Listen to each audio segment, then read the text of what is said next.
Hello everyone. Today we're going to talk about, can your memories be living in your body? For those who don't know me, my name is Rabab Alma. I am a licensed marriage and family therapist and international life coach. While we are getting ready for people to join, I'm going to be sharing this with people with my page. So you can start commenting, telling me where are you joining me from, and what do you think? Can memories be living in your body? Yes or no? What do you think of that?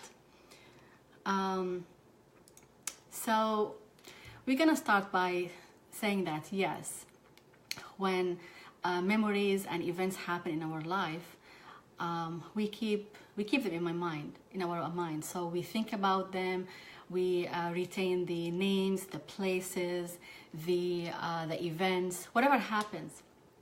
But then these memories fade. However, our body keeps all of this stored, like the smell, the picture, the song. We keep that in our mind, in our body. So even if those memories fade over time, it leaves physical sensation in our body and behavioral patterns. So those physiological imprints stay with us. So imagine that you feel like tensed up when you wanna ask for help, or you feel that you are anxious and you're hot when you wanna talk in public. What happened in your life that provoked that reaction? Maybe you asked once for help and someone told you you shouldn't ask for help, you should do that for yourself. So that memory triggered in your body, and then when you want to ask for help again, then you feel tense when you want to speak in public. And I can actually relate to that. When I was in second grade, we had a very angry, screaming teacher. So whenever she calls someone or called me for like an answer or for asking a question, she will be like yelling. And if you don't know the answer, you will feel embarrassed and humiliated. And that's actually stayed with me for a long time. So these kind of events stay with us in our bodies. Because we don't know actually that those are staying inside of us. We don't really know how to deal with them because we don't know whatever we feel is inside of us stays there. We don't know they are there. So we can block or intellectualize what's happening for us, block them, just we don't want to think about them. We don't want to think about these memories. So what do we do with what's happening in our body?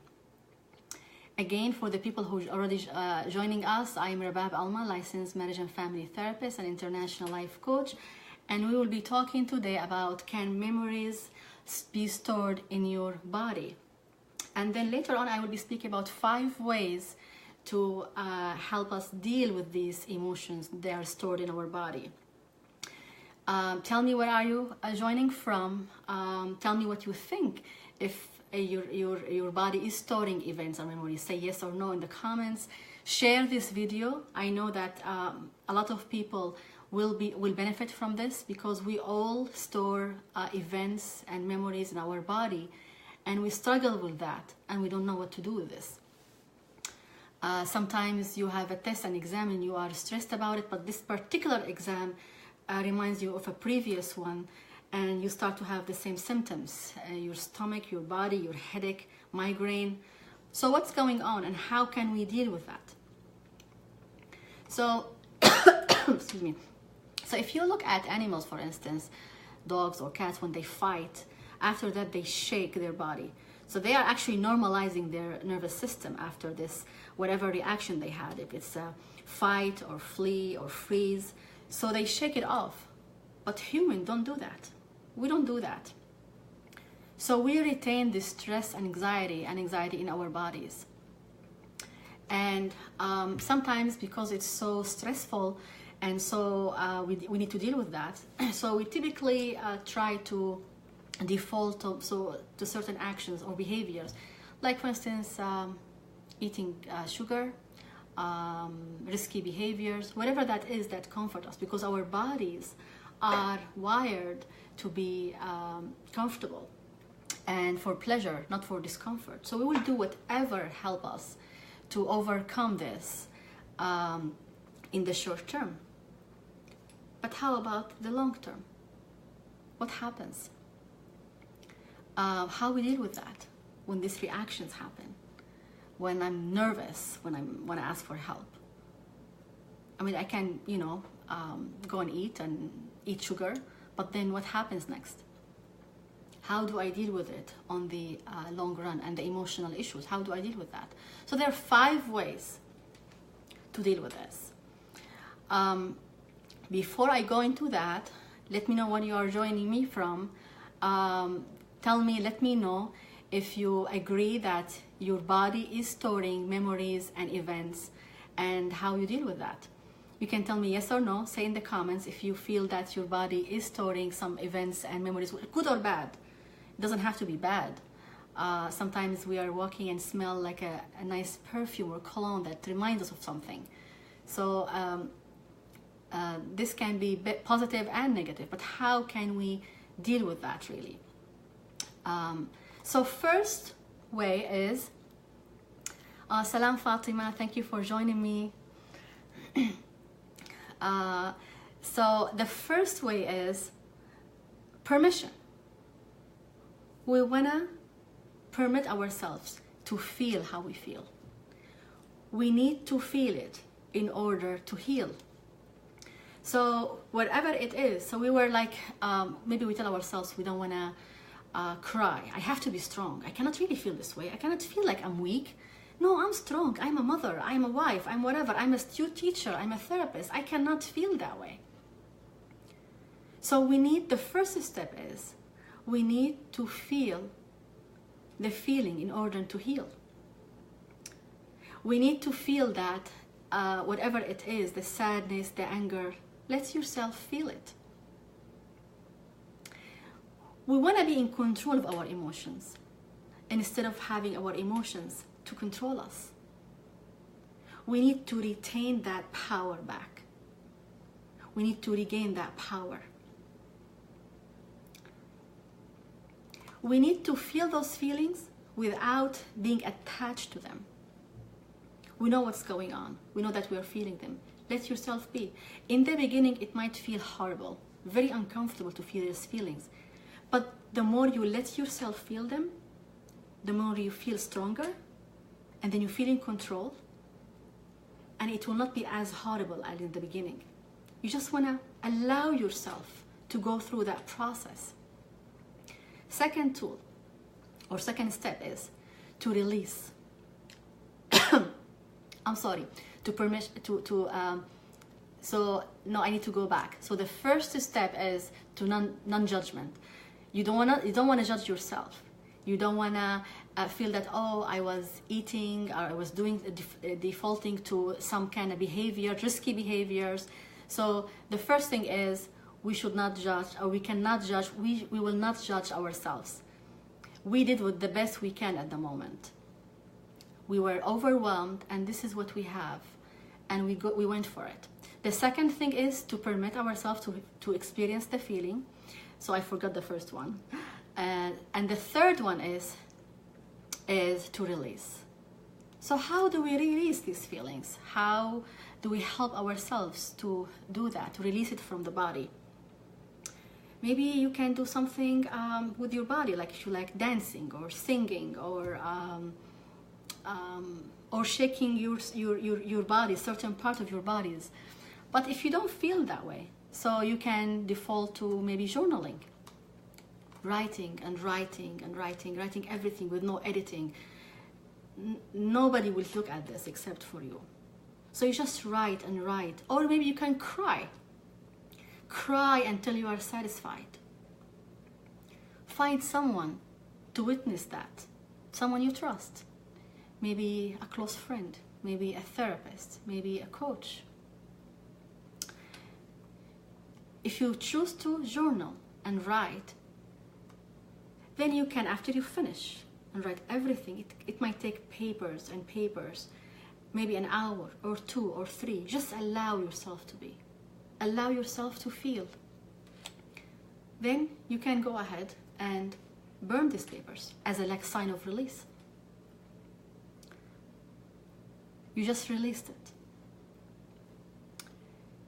The fourth one is forgiveness. Forgive yourself for not standing up for yourself, or maybe for defaulting for these behaviors, maybe eating sugar or overeating or risky behaviors or watching TV for wasting time, whatever it is. Forgive yourself. Be gentle with yourself. Have some compassion towards yourself. We always promote compassion to others, but do we really practice that with ourselves? We need to do that ourselves. Forgive ourselves for whatever we did or we did not do. After the events, we usually say, oh, I should have done this, or I should have said that, or maybe I could have done this. We are so good at doing that, but we need to remember that we did whatever we can at the moment. We were stressed. This is the way of coping at that moment, but now we can change it. So again, the first one is non-judgment. The second is permission to feel, then to heal. Third one is release. Fourth one is forgiveness. Last one, giving time. We can't expect that, okay, 6 hours. I need to heal in 6. I really don't have time. I really need to heal because I need to move on. This is not how it works. We need to give ourselves the time to heal. And sometimes we find ourselves healing and taking steps forward, and then we default to old behaviors and old patterns. That's okay. You can pick yourself up again and do these steps again and again. You can customize it for yourself. Like for instance, today I want to journal. Tomorrow I want to sing. The day after I want to just run and run and run. The day after I want to color or paint, knitting, whatever helps you. There is nothing set in stone for you to release that emotions. Unless we release the emotions from our bodies, we cannot move forward in our lives. We will see ourselves triggered. It happens with everyone. Like you feel that I'm done. I really did all of these steps. And then why am I triggered at this moment? It happened with me yesterday. It happened with my daughter this morning. It happens with everyone. How do we deal with that? Is the key. To be able to track ourselves, like my coach says. To track and to interrupt. And see how can I solve this at the moment. We all need someone in our lives to be able to sometimes guide us or help us. That can be a friend, again, a coach, a therapist, whatever it is. You want to do whatever you need to do to help yourself move forward. So I'm going to repeat the steps again. Non-judgment, permission to feel and then heal. Release these emotions from your body. Forgive yourself for whatever you did or you did not do. And give yourself time. Be gentle, compassionate with yourself. Let me know where you're joining me from. Share this video and like it. If you like it, share and press the like button. Share it with others because people need this. People need this kind of information to deal with their issues and their emotional stress in their lives. So like this video, share it, and I will meet with you next Tuesday for another live. You can always suggest for me topics that you would like me to talk about. What kind of topics you would like me to address in these lives?